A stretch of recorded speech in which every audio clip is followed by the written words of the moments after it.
הרבה בקשר, גם כשאני הולך לחוץ לארץ, מוסקבה, ווינה, הרבה בקשר עם חב"ד. אבן הפנחס גם כן, נכון.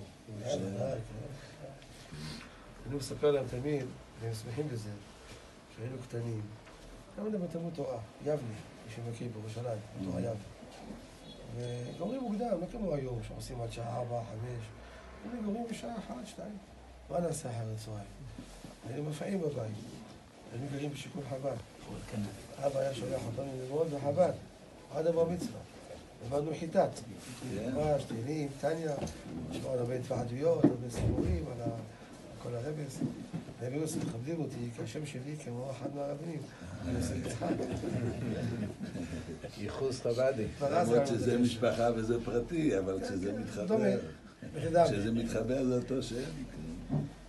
אני זוכר את האבן פינה שעשו בשיכון חב"ד. אבן פינה לפני כמעט 60 שנה. היה שם הרב סלונים. כן, כן. היה חשוב מאוד הרב סלונים. היה גאון. צריך להיות הצדיק, הרב חן. הרב חן, נכון, הרב גרשום. היה להוריד לך דאורייתא. האדמו"ר מהנתניה. אני חושב שאחי לא הכיר את הרב חן? למדתי בצ'בין. צ'בין זה קרוב, כן, כן. כן, אחי למד בישיבת אור ישראל עם האח של הרב, עם... קרוב.